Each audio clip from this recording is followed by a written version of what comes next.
Hello everyone, back again with me, Miss Vani. Today we're going to learn about living things in the environment. This video will show you the review material of Unit 2. Let's start. The first subtopic in this material is about food chains in local habitats.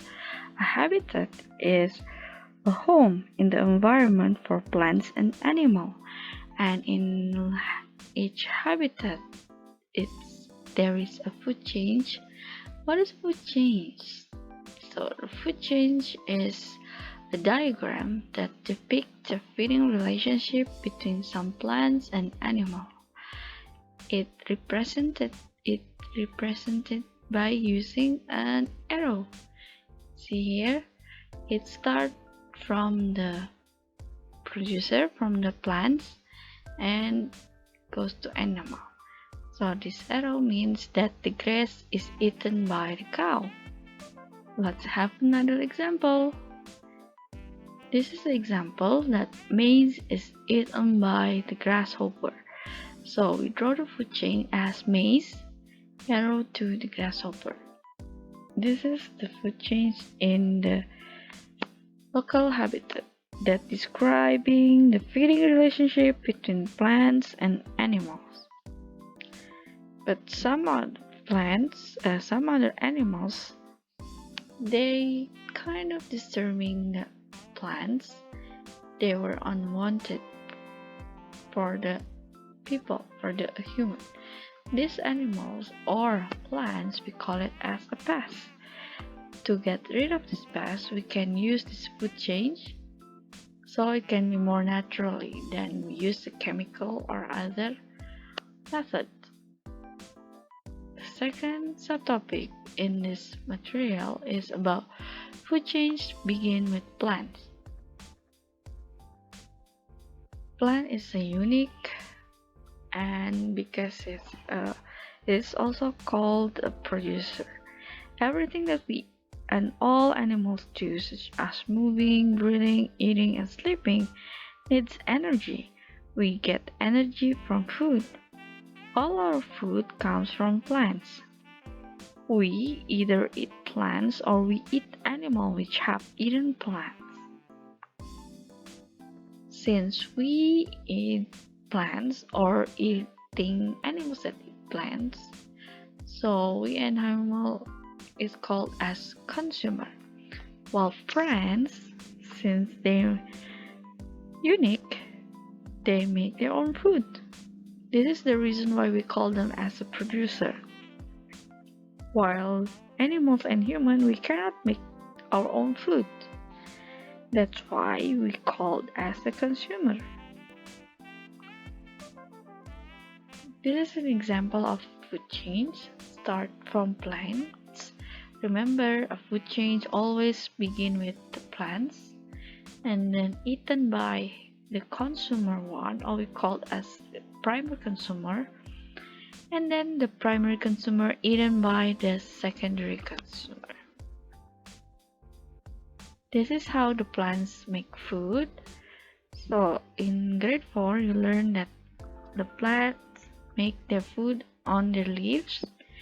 They need to take in energy from the sunlight and also carbon dioxide from the air, and also they absorb water from the roots, and then they will produce sugar and oxygen. Besides the water, they also take in some irons and magnesium for this process.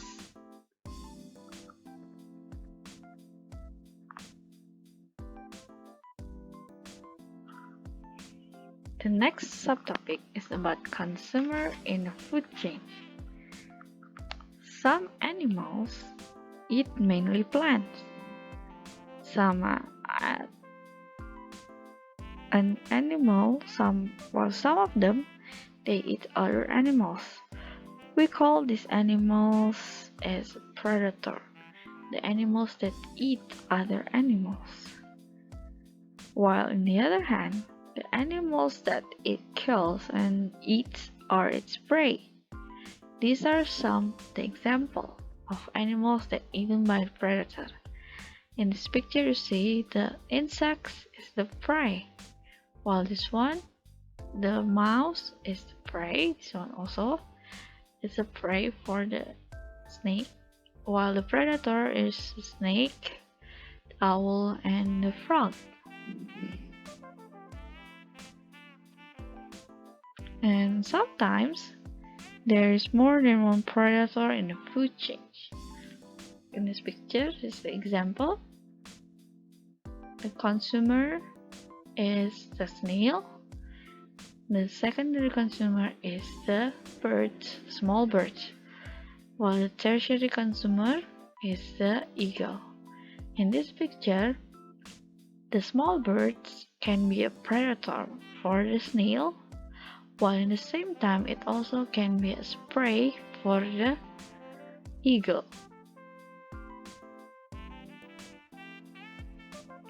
The next subtopic will be about food chains in a different habitat. Earth has many climates which result in different plants. So this plant will result by different food chains in the habitats. In hot, wet climates, there are tropical forests, while in the dry climates, only a few desert plants grow. Different plants attract different animals, so we find different food chains according to the habitat. This is the first example of food chain in savanna. It covers large parts of Africa. It's hot all year and the rain comes mainly in summer. Grass and scattered trees grow there. Some animals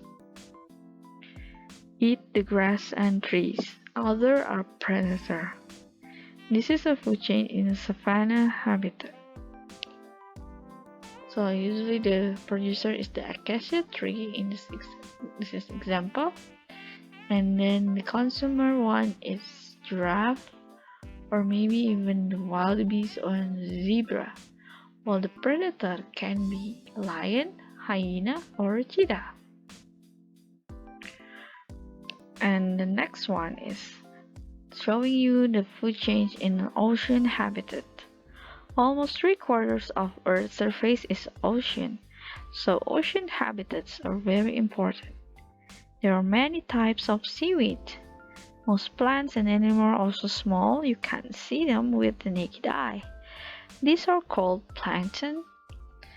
Some sea animals only eat plankton, others are predators.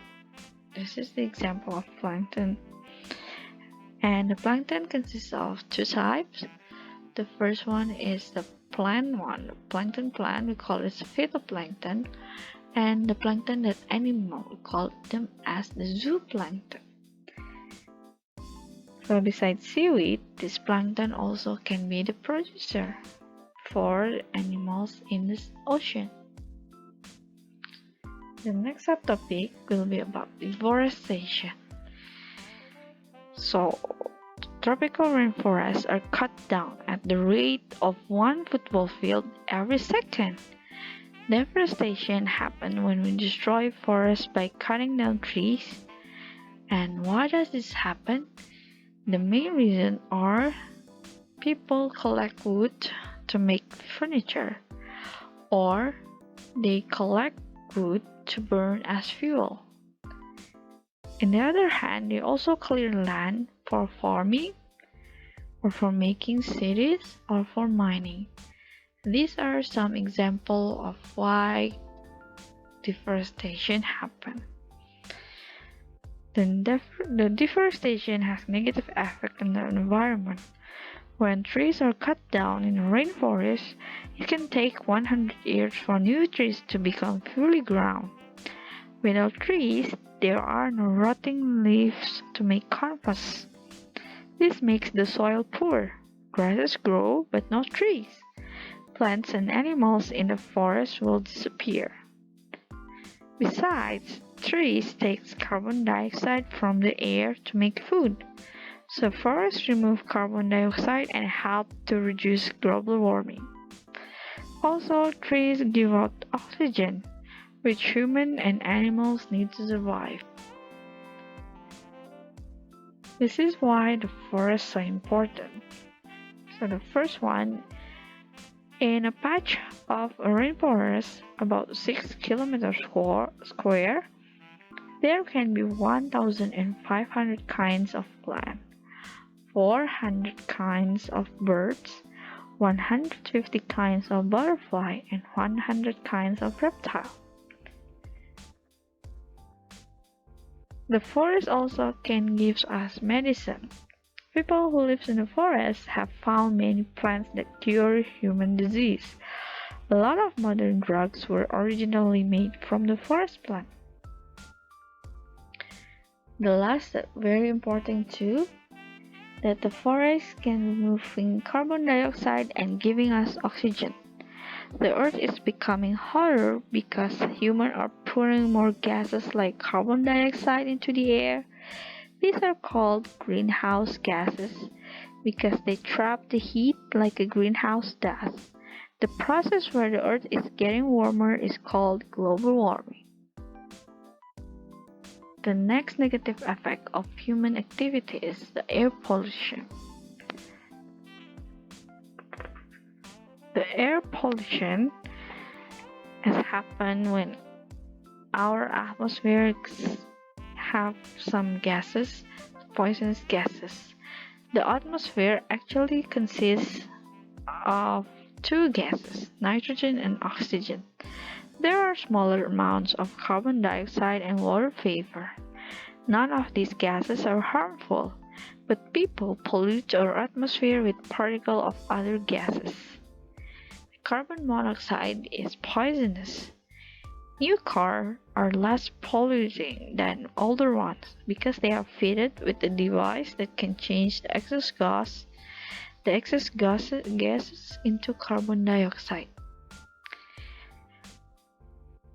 While we burn coal and oil to give us energy. The wind power, solar power, and water power do not cause pollution, but for many countries, they are more expensive than coal or oil. And sometimes the pollutants are blown away by the winds. But often, dirty air lies over the city. Pollution has negative effect on plants and animals. People in polluted areas often get bronchitis and asthma.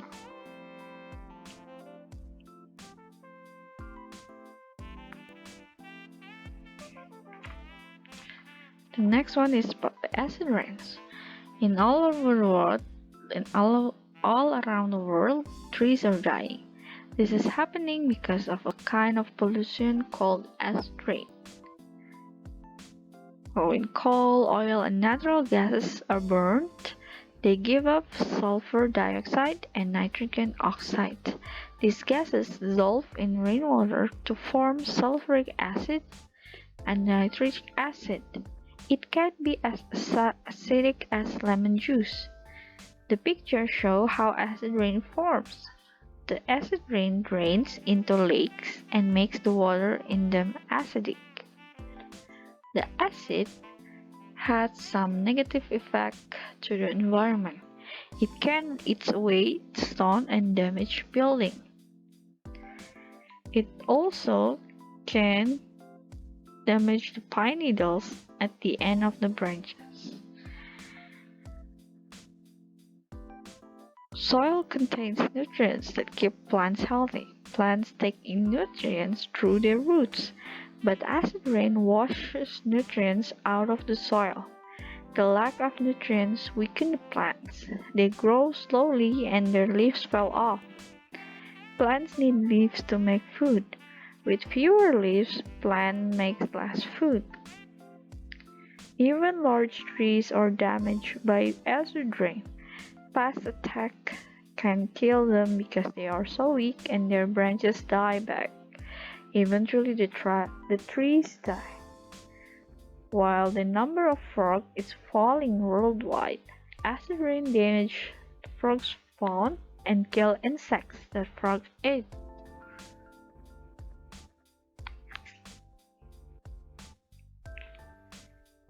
The next one is about recycling. Recycling is an attempt for us how to save the environment.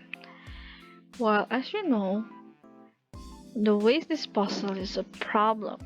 How do we get rid of the mountain of rubbish we all throw away every day? Most of it is taken to landfill sites, like the one in the picture. Landfill sites are huge piles of rubbish near towns that are later covered with soil. If we can reduce the amount of our rubbish, we will be helping the environment. So recycling is when something is not thrown away but processed into something that can be used again.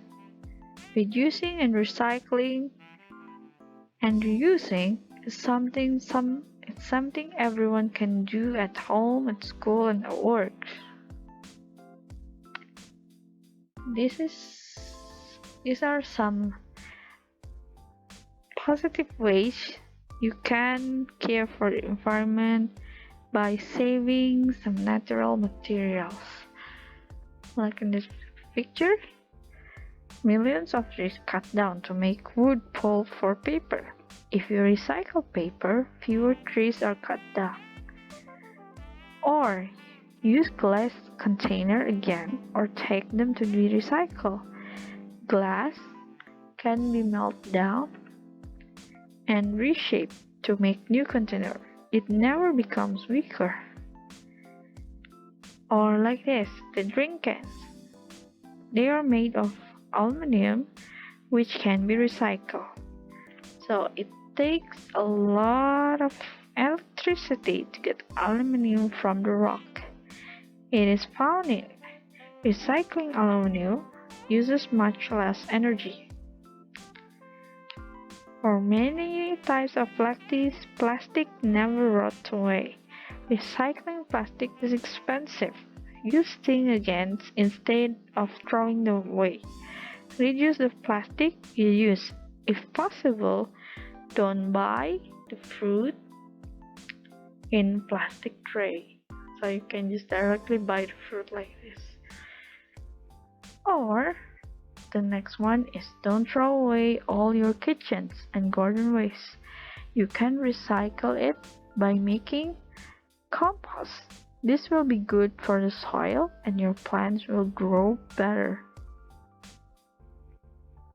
And the last one is about taking care of the environment. Water and energy is the important source for us. So everyone can care for environment by using less water and energy. This helps to conserve each resource. You can conserve means use less water quite easily. Here are some ideas. First one, never leave a tap dripping. Especially when you're washing your hands, you can turn off the tap. The next one, have a shower instead of a bath. It can conserve a lot of water. Or you can collect rainwater in a tank and use it for washing, like for washing cars or anything that's dirty. This is the example of how we conserve the water. The next, you also can conserve or use less energy quite easily. Here are some ideas. Switch off the electricity when you are not using it. Use the energy efficient bulbs. Walk or ride a bike rather than using car or bus. Use solar panels to heat your water. They are much cheaper and cleaner than using an electric heater. This is also some problem that we are facing now. The litter pollutes our environment. It looks horrible. It is dirty and it smells. It harms anyone who eat it, thinking that it is food. Like some animals eat plastic because they mistake them from jellyfish. The plastic stays in the stomach and they die. So we can care for the environment by conserving water and energy. We can also stop littering to help to care for the environment. That's the end of our lesson. Thank you for joining me. See you again next time. Bye.